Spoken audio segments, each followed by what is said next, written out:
Radio Simbirtuu.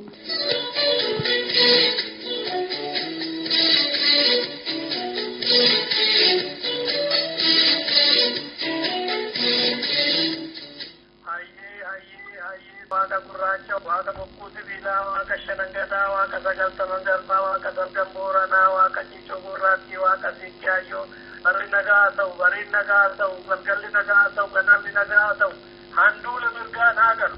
Har'a guyyaa Kamisaa Muddee 28 bara 2017 dhaggeeffattoota keenya akkam jirtu Oromiyaaf Oromiyaan ala jirtanii kun raadiyoo Simbirtuuti gaafa Kamisaa ka dhiyaatu torbeetti. Qophii keenya har'aatiin jalqaba oduu isinitti himna.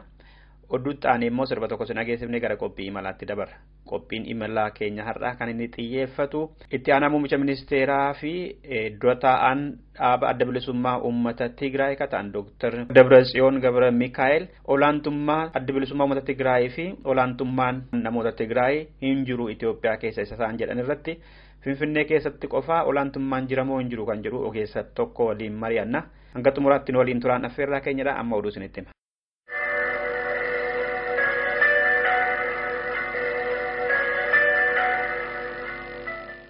Wallagga Bahaa aanaa Leeqaa Dullachaa magaalaa Gatamaa keessatti uummanni Oromoo kumaatamaan lakkaa'aman hiriira mormii bahuudhaan sirni federaalaa Itoophiyaa Oromoodhaaf hin taane mootummaan jiru kun aangoo gadhiisuu jedhan qibxata gaddaa.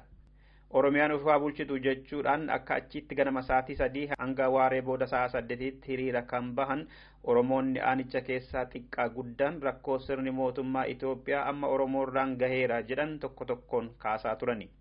Oromoonni badii malee qe'eef qabeenya isaanii irraatii Ogaadeniyaa keessaa buqqaaniifillee maallaqni walitti qabameera hiriiruma sanarratti jedhe maddi keenya keessa ture kun. Lakkoofsa uummata kanaa yoo itti sanaa yoo hin amma kana jechuun danda'u baay'ee ol kaa'aadha. Manneen barnootaa sadarkaa lammaffaa keessaa jiru qophaa'ina keessaa jira sadarkaa tokkoffaa keessaa jira barsiisonni jiru barattoonni jiru hojjettoonni mootummaa jiru daldaltoonni jiru qotee bulaan jiru. Kabineen gandaallee ganda 83 kan dura ganda tokko keessaa nama 8dha. Nama 23 yoo baay'ee argachuu dandeessa. Isaanillee yeroo kana namoota makani lakanii leenjii godhatanii galanii leenjii godhachaa jiru.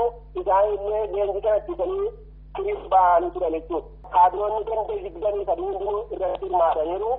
Akkasumas immoo namni keenya buqqa'anii jiraniif qarshii 5,212 walitti funaanameera gargaarsaaf. Walitti baaneet umurreen bakka teenyee sanatti abbootiin garaa haataadhaan nuufsaa kanii gaaffii qabu dhiyeessinee namoonni nuuf deemanii qarshii kana ijoollee barattoota irraas hojjettoota irraas daldaltoota irraas funaanan.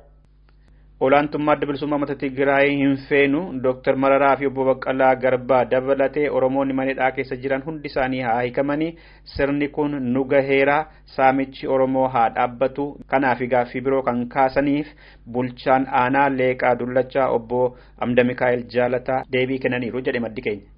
Bulchaan aanaa Amda Mikaa'el Jaalataa kan jedhamu dhufee deebiin kulaatee deebiin isaanii gaaffiin keessan gaaffii keenyadha dhimma aanaa keenyaa laalchisee dhimma Oromiyaas ilaalchisee dhimma Itoophiyaas ilaalchisee gaaffii keenya gaafattan sirriidhumadha. Kan ilaalas asitti irra hin deebinaa kan dararraatti dabarsine mootummaa dabarsinaa kan jiru kana nuuf taasan waan ta'eef. Hiriirri poolisoota Oromiyaa fi kaabinoota aanichaa keessaa hirmaachise sun nagaan xumurameera kan jedhe maddi Simbirtuu kun bosona guddaa aanicha keessa mootummaa federaalaatiin ciramee guyyuu saamamaa jiraachuun immoo uummataaf gaaffii fi yaaddoo guddaa ta'ee jiraachuullee eere. Kana malees haaromsi aanaa sana keessatti gaggeeffame jijjiirama namaa fi teessumaati malee hundeedhaan wanta geeddaree tokkollee hin jiru jedhe. Haaromsi akka keenya keessatti gaggeeffame jijjiirama taa'umsaati malee haaromsa sammuu fi aantummaa uummataa qabuunis kanaaf haaromsi sirni haa gaggeeffamu jedhaniiru. Fakkeenyaaf qabeenya uumamaa bosona Huween jedhamu tokko jira. Kanuma jedheetu kanuma jedhamee ol fe'amaa gara inni fe'amu hin deemne waan ta'eef gaaffiin uummataas deebii isa hin arganne waan ta'eef inni kun uummata kumachiiseera. Dhimmoota kanarratti dubbisuudhaaf bulchaa aanaa obbo Amda Mikaa'el Jaalataa bilbilaan argannee ture osoo deebii hin kennin cufame malee. Akkam ooltani? akkam ooltan? የደወሉ ቁጥር አገልግሎት ላይ አልዋለም። እባክዎ ደግሞ በትክክል ይደውሉ።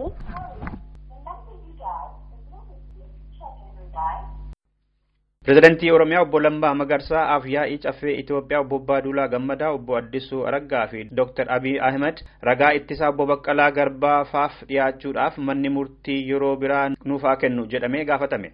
Waajjirri dhaabbata Mootummaa Uummata Oromoo qondaalota kana afurii fi kantiibaa Laga Daadhii Aadde Caaltuu Saanii dhimma biyyaaf mariirra waanta jiraniif amma guyyaa isaan dhiyaachuu danda'an guyyaan biraa akka kennamuuf mana murtii waraqaa barreesse gaafateera. Manni murtii deebii kenneen dhagaamne malee obbo Baqqalaa Garbaa dabalatee Oromoon 22 galmee tokko jalatti kan himataman muummichi ministeeraa Hayilamaariyaam Dassaalenyiis akka ragaa ittisaatti dhiyaatuuf mana murtii gaafatanii turan.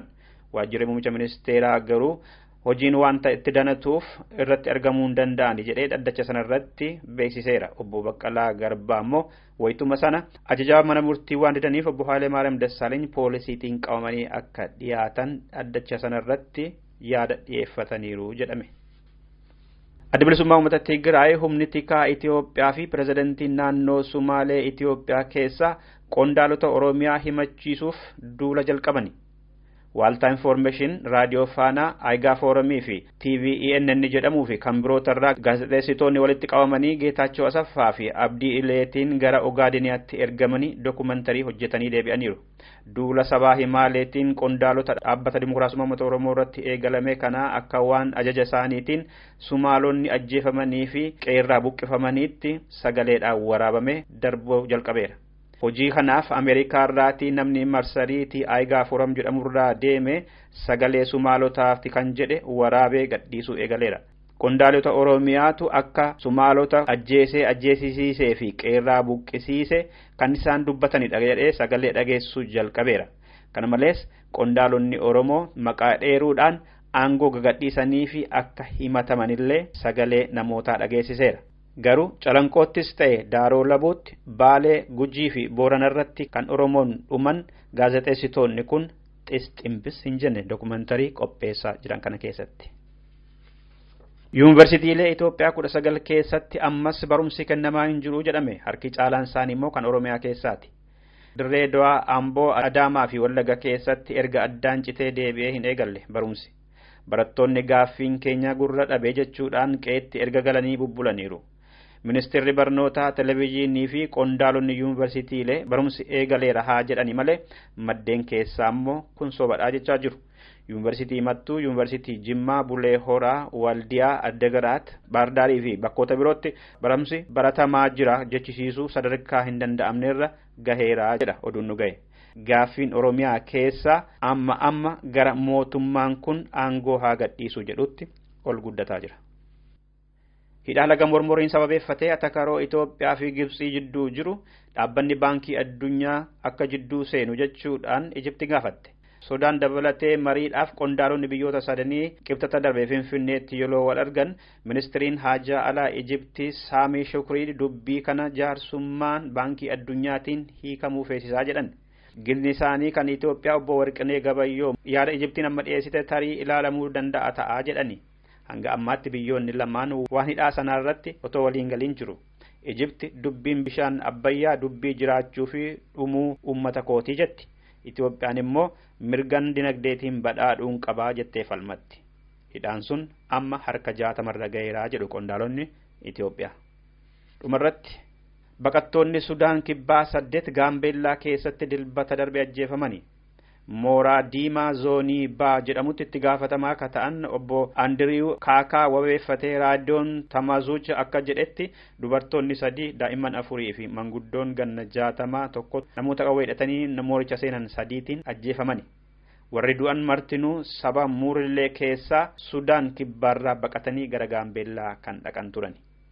Kanaan duras daa'imman Gaambeellaa keessa namoota meeshaa hidhataniin gara Sudaan kibbaatti butamanii gariin hanga ammaallee achi buuteen isaanii akka hin argamne beekamaadha. Dhaggeeffattoota keenya oduun keenya irraa kanumadha. Sirba kanaan gara qophii malaatti dabarra. Onneen koo kaleessaa miidhamtuus godhoon jaalala koo hiikamtuus obsee fi dhoksee naarra gahee kadhaa koo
lakkiyaa bonaafe qalbii sin jabini sinjala onneera jaalala dhugaani guutummaa onneete ani fifenneera kan biraa hin fedhu yaadina jara lakkiyaa bonaafe qalbii sin jabini sinjala onneera jaalala dhugaani eni tokura tangu kabu kawami jade balkan tau eni tokura tangu kabu kawami jade balkan tau kawami jade balkan tau kawami jade balkan tau namni ade silanto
Dhaggeeffattoota keenya raadiyoo Simbirtuu irratti kan darbu qophii imalaati kun. Qophiin imalaa irraa kan xiyyeeffatu yaadaan gara Oromiyaa sin geessuudhaan Oromoonni magaalaa Finfinnee keessatti maaltu irra gahaa jira jedhu irratti xiyyeeffannaa nama keessa beekudha keessummaan keenyi.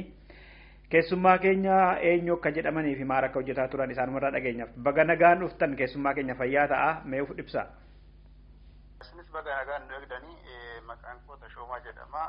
Hojjetaa waajjira lafaa Finfinnee kutaa bulchiisa irraan hojjetaa jechaadha. Ka'umsaaf akkanuu ta'utti dhiheenya kana raadiyoo faanaa irratti dhiyaatanii itti aanaan muummicha ministeeraa Itoophiyaa fi dura taa'an adda bilisummaa uummata Tigraay ka ta'an Dr. Dabratsiyoon Gabra Mikaa'el Itoophiyaa keessa yookaan immoo Addawaawii keessa olaantummaan adda bilisummaa uummata Tigraay yookaan saba Tigree hin jiru. Inumaayyuu namoonni fi dhaabni tokko tokko immoo unurratti xiyyeeffatanii jiran. Ihaadigi keessa olaantummaan TPLF mul'atu jedhan namoonni Tigraay olaantummaan agarsiisanii jedhaniiru. Isin immoo Finfinnee keessa kutaa magaalaa keessa waan hojjettaniif olaantummaan namoota uummata Tigraay keessa dhufanii yookaan immoo dhaaba kanatti maqaa dhahatanii hin mul'atu naannoo bulchiinsa magaalaatti, naannoo lafaarratti, naannoo daldalaarratti, naannoo maallaqaa wal qabate hojiinis walaa qabatu olaantummaan taanii jira moo hin jiru namoonni biraan jira waan jedhaniif dooktar immoo hin jiru jedhaniiru. Mee hamma waan beektan kan kennitan jira. Olaantummaan warroota Tigraayidhaan jiru waan dhibbatti jira. Inni dooktorichi dhiyaatee ibsa kenne soba. Soba ta'uusaa kanan mirkaneessu waa'ee lafaa magaalaa Finfinnee keessaa kaasuu nan danda'a. Fakkeenyaaf waa'ee lafaa yoo kan ilaaltu ta'e lafa Finfinnee kun kan gaggeeffamu waajjira mataasaa danda'e qaba. Waajjirri lafaa kun waamamni isaa maqaa Amaariffaatiin Mareet Limaat Manaajiment Tsifat Beet jedhama. Inni kun sadarkaa kantiibaa jalatti fi sadarkaa kibla katamaa wayin immoo kutaa katamaa irratti kan jirudha.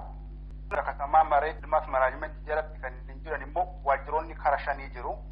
Waajjiroonni karaa shanii kun Izootaa Astadaadar jedhama. Katamaa Maaddas jedhama lammaffaan, sadaffaan katamaa Bilaanidha. Afuraffaan Liiz Biiroodha. Shanaffaan Mareet Maastaraala jedhama. Amma waajjiroonni kana keessaa kan sabni Oromoo irratti miidhaan guddaan irra ga'ee fi kan isaan immoo irratti fayyadaa guddaa argatan waajjira lama akka fakkeenyatti arraaf kaasnee ilaaluu hin dandeenya. Tokkoffaan waajjira Izootaa irratti yeroo kan ilaaltu ta'e waajjirri kun labsii lakkoofsa 19 bara 2002 ta'e akkasumas immoo irra deebisanii haaromsanii sababa inni duraa sun kan 2002 kan ba'e sun uummata sirriitti miile waan ta'eef kan bara 2002 isanii 2006 inni amma si ibse kan waajjira kana jalatti kan ba'e kun guutummaan guututti kan uummata Oromoo qoteen bulaa kan buqqiseedha. Asirratti wanti hubatamuu qaba. Labsiin kun yeroo ba'u labsiin kun akka mirkanaa'u kan taasisan tokkoffaa uummata Oromoo bakka bu'e warroota paarlamaa jira keessa jiranis iddoo kanatti nan komadha. Maaliif ho'ette labsiin kun uummata magaalaa Finfinnee keessa jiranii fi naannawaa Finfinnee kan jiran hin miidhamoo hin miidha jedhanii namni ilaalee hin jiru. Yookaan sadarkaa waajjiroota irra dhufanii ogeessota waajjira lafaarra hojjetan warra Oromoodhaa kan dubbisanii hin jira. Callisanii harka baasanii akka labsiin sun hojiirra oolu taasisan.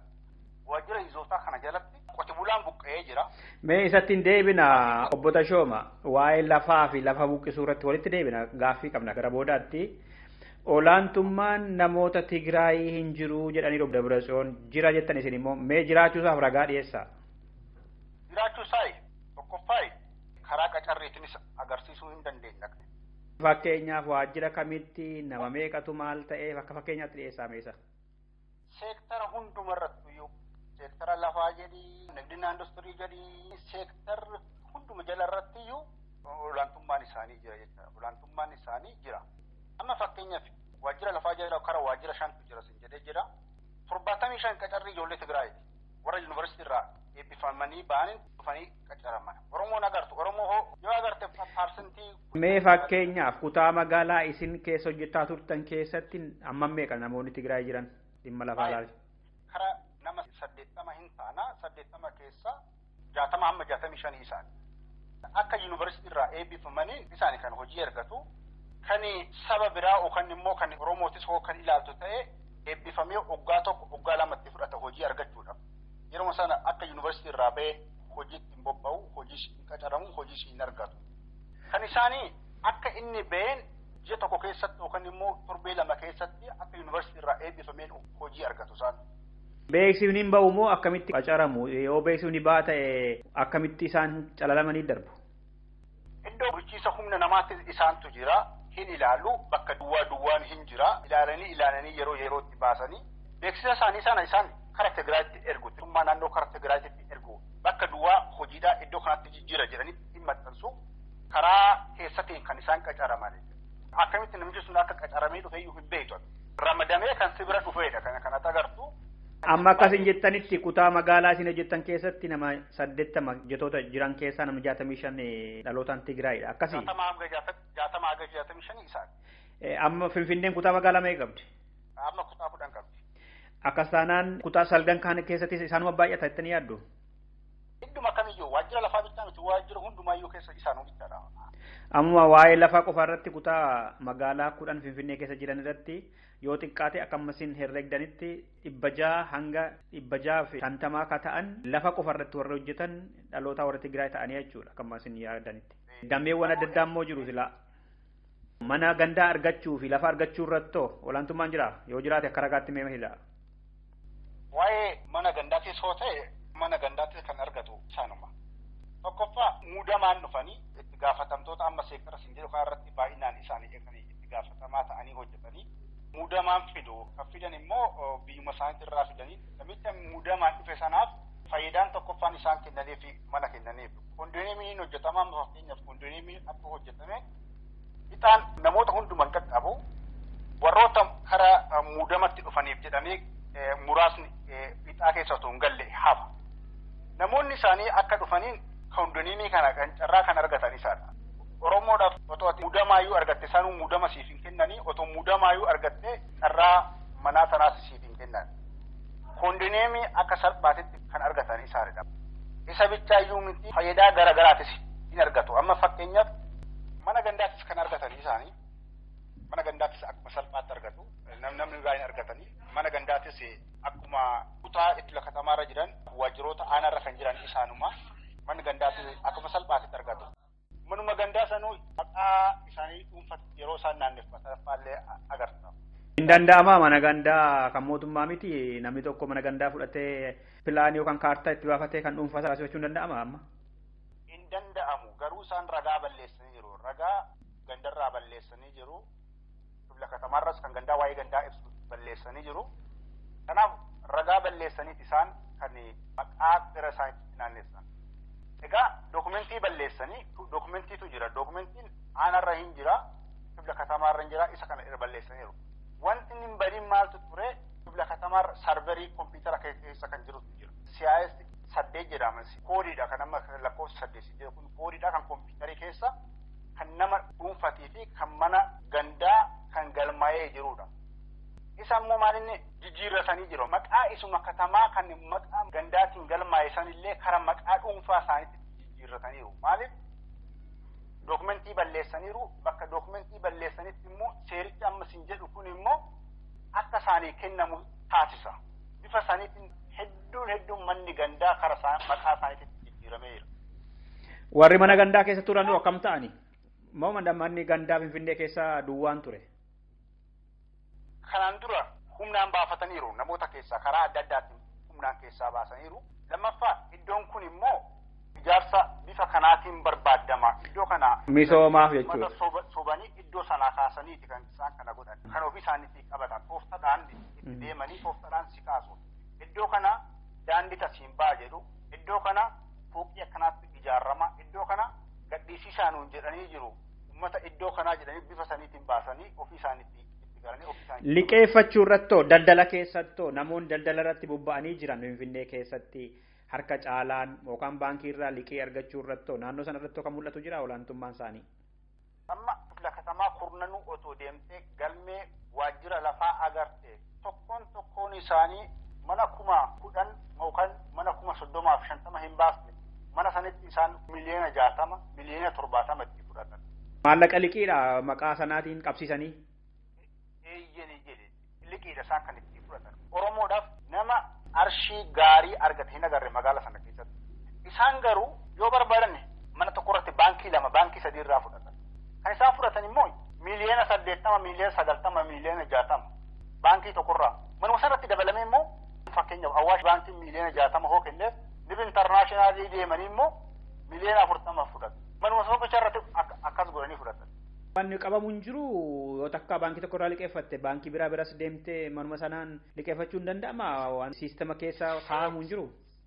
Seerri hin jedhu silaa idaannaa eggir jedha idaannaa eggir haallee jedhee gaafata baankiin tokko idaannaa eggir jira jettee hoo kennite isaan wal fayyaduudhaaf waan ta'eef isaantu wal keessa jira waan ta'eef kana asirum kifla katamaa irratti kan agartuudha. Kifla katamaa kutaa kurnan irratti iyyuu gaafa dhaqxee ilaalte miliyoona 60 miliyoona 70 miliyoona 80 kan isaanii kennamu. Dhaggeeffattoota keenya obbo Tashoomaaf kutaa magaalaa Finfinnee keessatti qondaala dhimma lafaa irratti dalagaa turan. Isaan faana mariirra jirra waa'ee olaantummaan namoota dhalootaan Tigree ta'anii hin jiru kan Debratsiyoon jedhan irratti obbo Tashoomaan immoo jira hoggaa jedhan ragaa isaan dhiyeessaa jiranidha. Amma namoonni liqii mana gatii xiqqaa baasu tokkoon miliyoonotaan liqeeffatu jettaniitu baankii adda addaarraa. Daldalummoo akkuma liqeeffatan kana maallaqicha maal godhu daldala mana gaafatan sanatti daldala keessatti daldalaa jiru moo mana sana itti jiraatu moo maallaqa fuudhanii biyya alaa keessanii kaa'u moo maal immoo godhu gaa?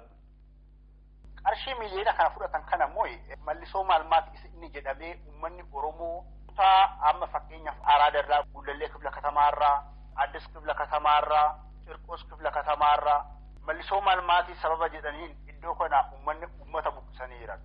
Uummata buqqisan kana immoo deebi'amee lafti suni liizitti gaafa dhiyaatu liizidhaaf dhiyeessa waan ta'eef isaantu bitatan. Lafa sana irratti immoo miliyoona amma qarshii liqii fudhatan kanaan fooqii ijaaru, gamoo hedduu ijaaru, gamoo gurguddaa ijaaru, gamoo nama Finfinnee keessa dhaabbatee jiru sun hundumtuu kan isaaniiti. Kan Oromootii miti, kan saba biraatii miti kan agartu, kan saba Tigreetu guutumaan guututti. Inni sun hundumtuu wanti iji kee argu kan isaaniiti. Gamoon gurguddaan ijaaramu kuni mana xiqqoo qabsiifatanii baankii adda addaarraa miliyoonota hedduu isaan liqeeffataniin ijaarame baay'een isaa jechuu keessa Finfinnee keessa gamoon jiru. Sirriidha. Gamoon hundi gurguddaan sun hundumtuu kan isaaniiti. Gamoon sun immoo amma baankileen isaaniin hin qabanne kan baankis miti kan baankiin beeku mana xixiqqoodha mana jireenyaa waan waayii jechuudha. Sirriidha. Gamoon ansumaan dhuunfaa isaaniitu ta'ee jira jechuudha. Borulleen gaafataman seeraan. Gamoon kan isaaniiti. Lafti magaalaa Finfinnee keessatti immoo akkuma isin jedhe liizidhaanis kan bitatu isaanuma. Ati isaan faana dorgomuu hin dandeessu. Isaan qarshii akka salphaatti argatu. Liqii gaafatanii miliyoona 80 miliyoona 60 miliyoona 70 sanaa ol fudhatu baankii adda addaatirraa mana tokkooni. Kanaaf lafti caarataas liiziin bahu hunduma guutumaan guututti kan mo'atu isaanii. Kanaaf olaantummaan kanaa olitti kan biraa maaltu jira? Mee amma kutaa magaalaa akkas erga olaantummaan isaanii namni gara 600 hanga 650 akka ta'u inniyyuu damee dhimma lafaa ilaalatu qofa irratti dhalootaan Tigree kan ta'an erga baay'atanii bulchiisa magaalaa Finfinnee keessoo caasaan kun jira moo kan mirga kanaa akka isaan nama barbaadan qacaratan akka barbaadan hangoodhaan kan taasisu kutaa magaalaaf kan hayyama kenne tarii gara magaaluma guddaa isaa keessayyuu bulchiisa magaalaa keessas baay'inaan isaan jiru jechuudha naannoo obbo Dirribaa Kumaa kana. Isaanumatu jira. Iddoo olaanaa kan jiru isaanu. Waajjiruma lafaajuu kan isaan qabatanii isaanii seektoroota kan biraatis kan naannoo kantiibaa jalatti kan hooggaman hundumarrattuu kan jiran isaanii. Guddinaan industirii irras jiru, gabii irras jiru, waajjira tiraanspoortii irras jiru, waajjira ibsaa keessa jiru, waajjira bishaanii keessa jiru, waajjirri magaalaa Finfinnee sana keessa jiru bakki isaan irraa dhabamanii jiran. Amma akka waliigalaatti kan Dr. Dabratsiyoon olaantummaan nama Tigraay hin jiru Itoophiyaa keessa yeroo ammaa kana ka jedhu sana isin daldala keessatti lafa fudhachuu irratti maallaqa liqii baankii irraa argachuu irratti mana fudhachuu irratti jiraa kan jedhu kaaftani miti? Daldala alaaf keessaa hoo? Guutumaan guututti jira kunis ati dhalataa isaanii yoo taate makiinas ta'ee maashineroota adda addaatis qaraxa maleedha kan isaan galfatan. Mee akka fakkeenyaatti eenyudha? Kaampaanota biyya keessatti haa ta'u biyya alaatti gurguran keessaa kan isaanii kan ta'e. Kaampaanonni isaanii hedduudha. Maqaa hedduu qabanii tokko lama jettee ibsuu hin dandeessu. Masfin industiriyaalii jalattiinuu kan galanii maashinoota adda addaatu gala. Taklaayi construction እና business group kan jedhamu jira. Kaampaanonni gosa hedduutu jira. Tokko lama miti.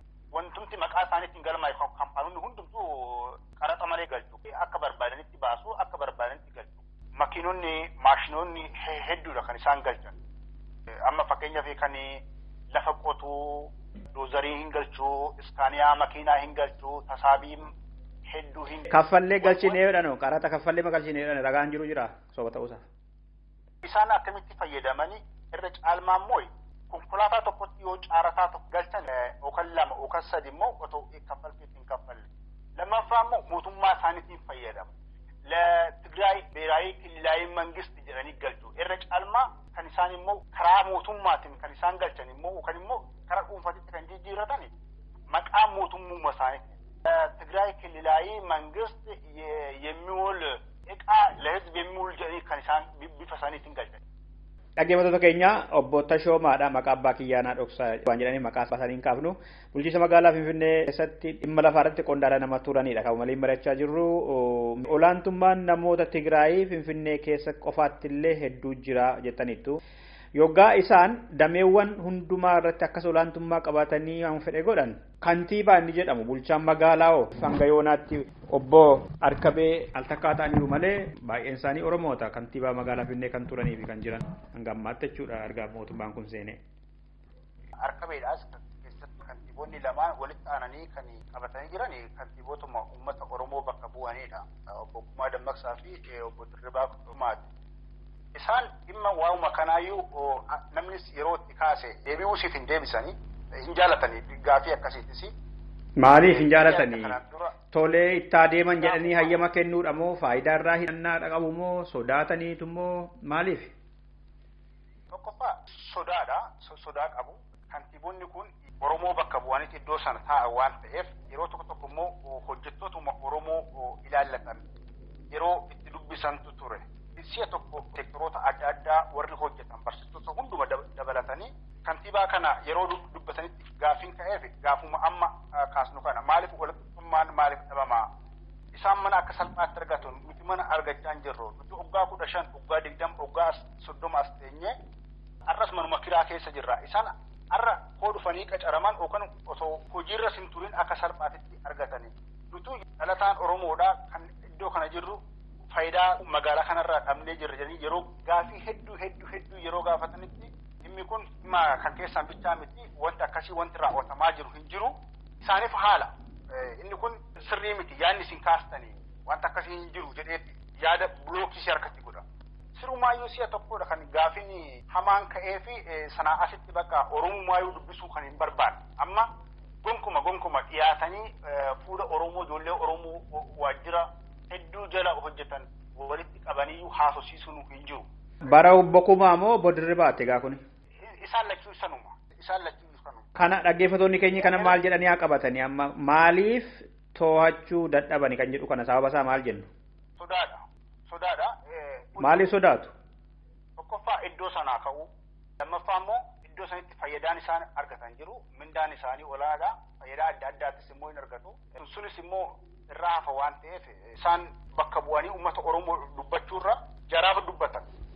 Kutaa magaalaa isin dhimma lafaan wal qabatee wayita hojjetaa turtanis haa ta'u akka waliigalaatti kutaalee magaalaa Finfinnee keessa jiran kurnan keessatti qoonni dhaabbata dimokiraasummaa uummata Oromoo maal ture achi keessaa teessuma qabaa jedhama. Hagam mariisifama yookaan hagam beeka murtee godhamu keessatti dhimmi Oromoo hammam xiyyeeffannaa kennamee fi bakka bu'aan dhaabbata dimokiraasummaa uummata Oromoo kutaalee magaalaa keessa jiranillee hammam irratti hirmaatu yoggaa tokko murteessuuf deeman. Wanti isaan hirmaatanii jiru maqaadhaaf jiru hojiidhaan hin jiran waajirri jira garuu hojiidhaan gonkuma wanti isaan hojjetan tokkumaa yoo hin jiru. Isaanumatu hojii dadhabe immoo wanti isaan hojii dhowwee jira. Wanti hojii isaan dhorketu jira. Maalinni jechuun gaariidha. Fakkeenyaaf jarri labsii baasanii jiru. Labsii hedduutu ba'a waajjira lafaa jalatti. Waajjira lafaa jalatti labsiin hedduun yeroo ba'u lakki labsiin kun uummata Oromoo iddoo kanaa hin miidhaa.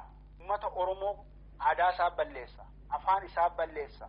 Amantii iddoo kanaa qabu balleessa. Walitti dhufeenya Oromoo iddoo kanaa ture balleessa. Jedhanii labsii sana mormaallee hin turre. Amma fakkeenyaaf labsii nama lakkoofsa 18 ba'e kuni guutumaan guututti qotee bulaa Oromoo kan buqqisu ture.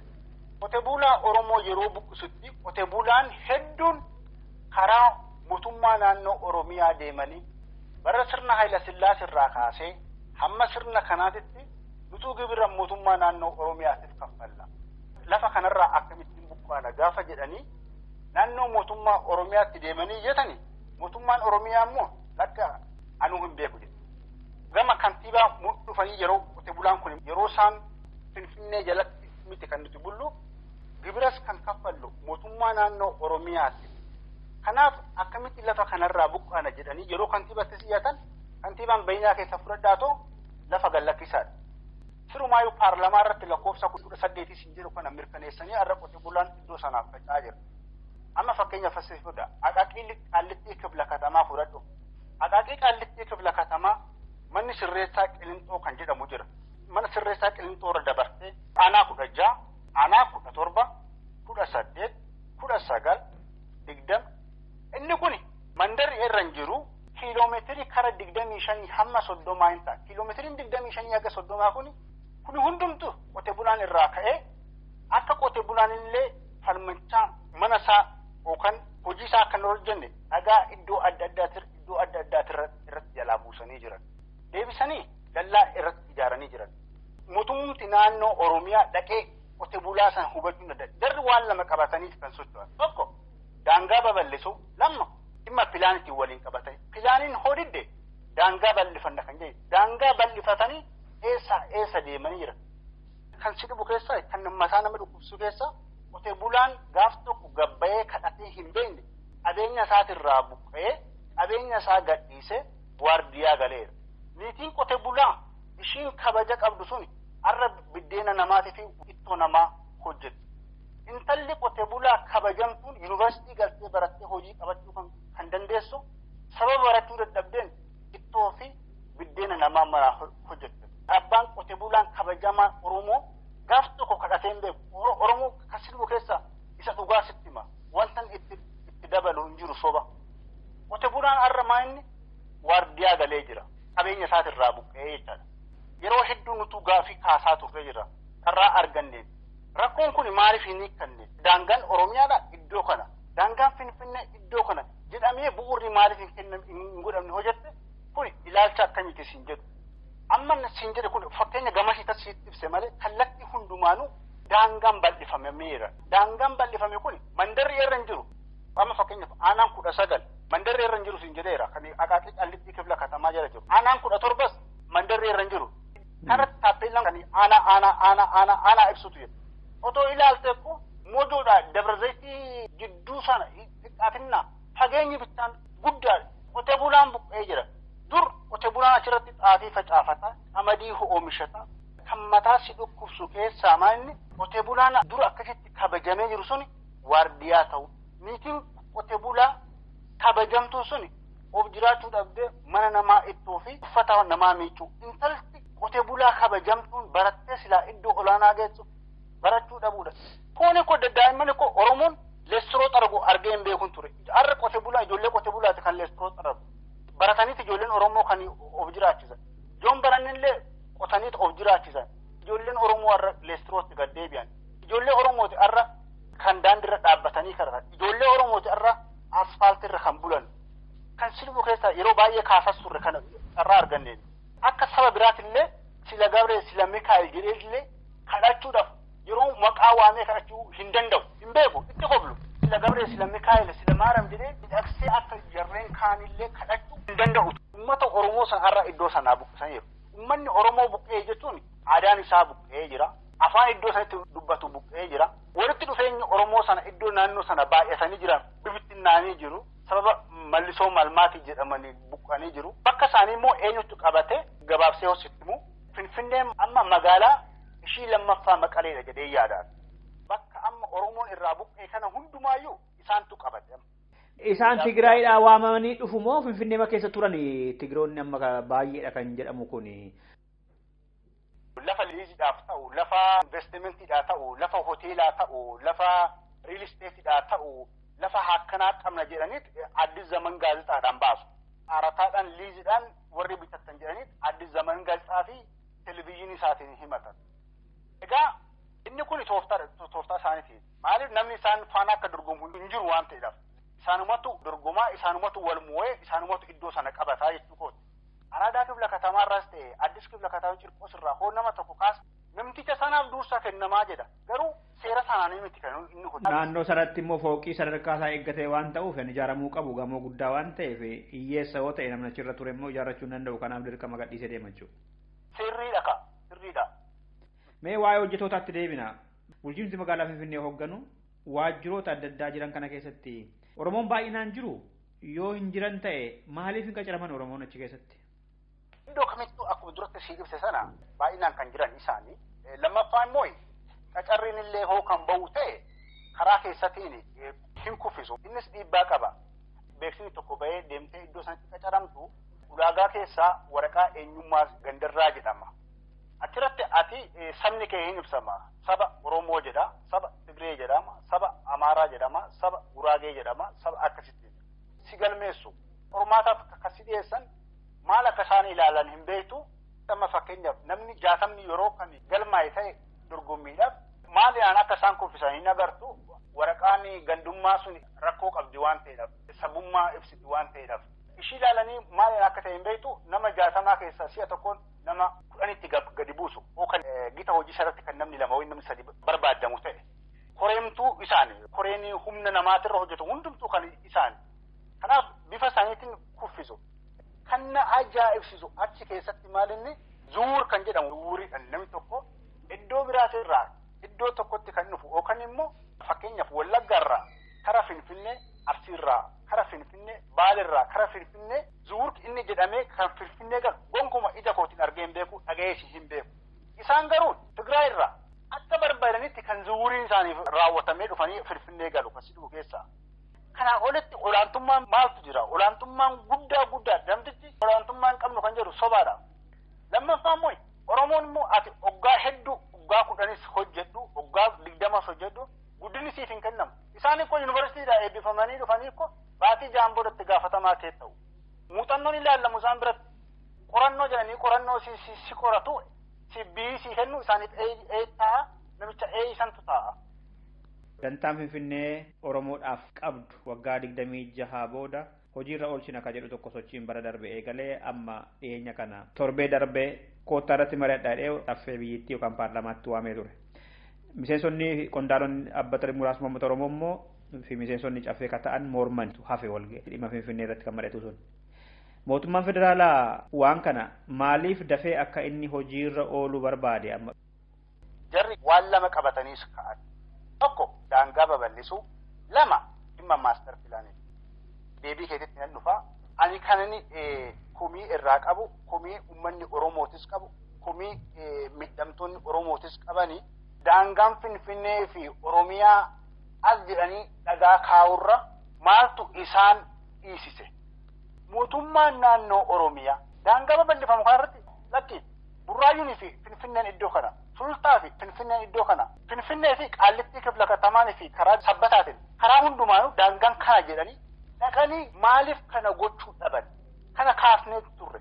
Arras kana sirriitti si ibsuu maaliif miidiyaan isin gahee guddaa taphatta waan ta'eedhaaf hin dhaggeeffatu waan ta'eedhaaf.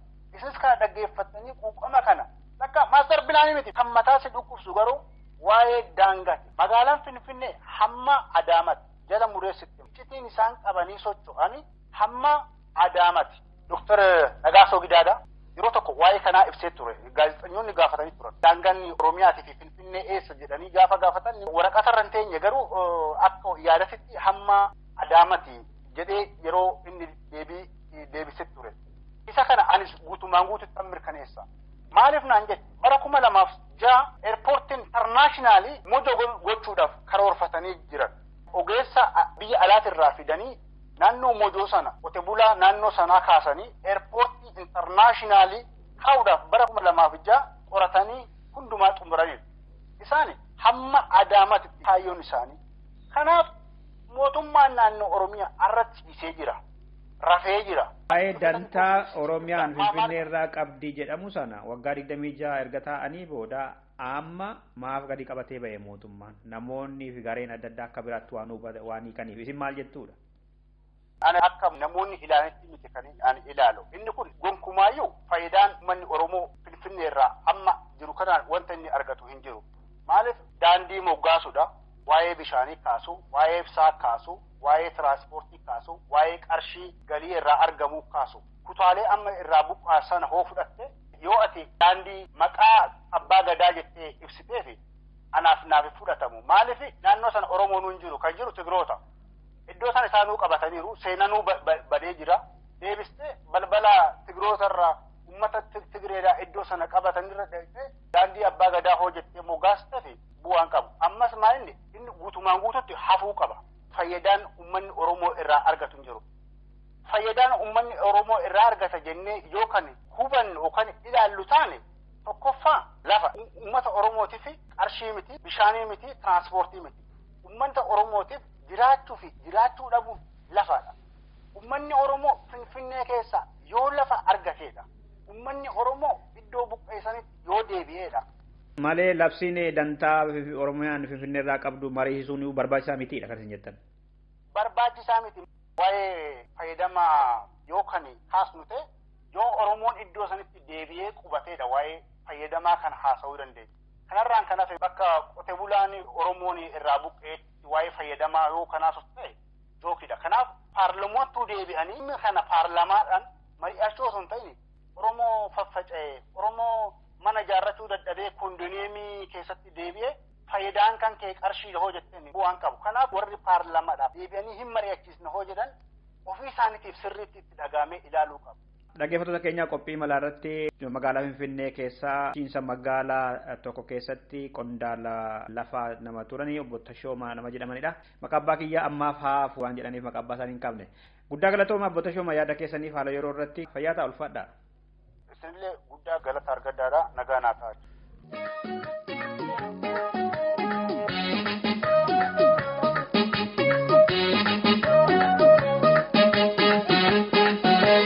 Rakkoon taate obsinee jiraannaan rakkoon taate obsinee jiraannaan uummata dhugaa falmate dhugaan uummataa dhokatee labsii haaraa ejjitee nuti dhalate rakkoon taate obsinee jiraannaan rakkoon taate obsinee jiraannaan.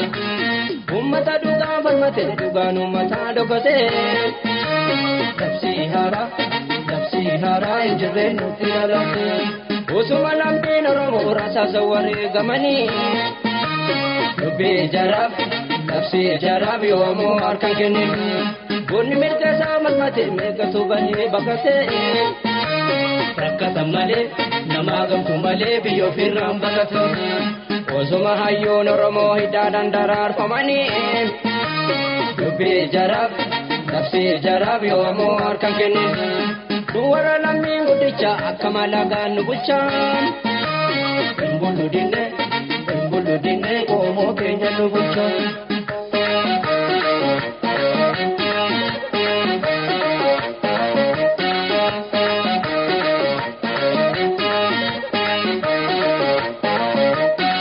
Asis bulloo soori, anis daama soora. Anis ittiin gogombi, anis ittiin gogombi. Maarree gaafa rakkina, maarree gaafa rakkina. Hidhannoo jabeessi yaqeerroo abdiin murini. Hidhatan malee hidharraa baasuun hin jiru. Hidhaaniin oolle guyyumaan duutiin oolle dachumaan. Hidhatan malee hidharraa baasuun hin jiru. Yeroo jennee daa'imummaan ayyuun jennee maanguddumaan nu hidhannoo. Hidhatan malee hidharraa baasuun hin jiru. Lammii kosoo biyya qabdu jiraatti kaa biyya hormaan. Tura malee bulti malee biyya hormaatti nafa. Nyaatanii yoo dhuganii gotiree coomni hormaan. Haasuu malee bulti malee gabrummaa jaalatti nafa. Garba mataa tokki jarra isa lammataati jawuun. Haasuu malee bulti malee gabrummaa jaalatti nafa.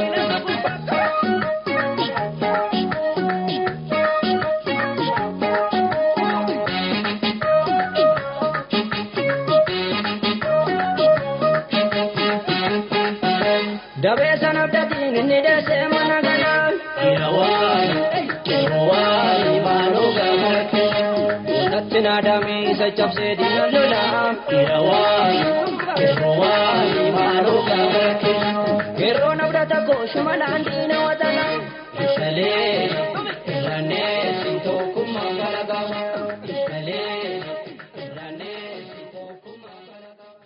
Dhaggeeffattoota keenyaa qophiin simbirtuu har'aa hanga ammaatti kan hordofaa turtan kana fakkaata. Warra nu caqasaa turtan latuma kan jennu afaan gogaammoo miti. Sirba Abbuush Zallaqaa kana isin affeeruudhaanidha. Torbeen biraa qabannee walitti deebinaa hangasittuu waan gaarii dhagaa fi bakka gaarii turaa hawwii keenyadha yeroo hundumaa nagaatti. An Dassuu Duraati. Shubbee daa'ima nageellee gadi buuna nagayaa walii fuuna finne hidhannee martaa callaan tolta kunuunsi birreen toote sirbita bee ijoollee shubbee daa'ima looni keenti koodale edaa durriitti jira kan beektaati kaamale macholla harkaa keeti machi buntutaa keeti macho'ee anii keeti shubbee daa'ima lawwee.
Adana damma hinte akadan salige batti durri tinte wale tinte dolite golvale shubbeda imanawe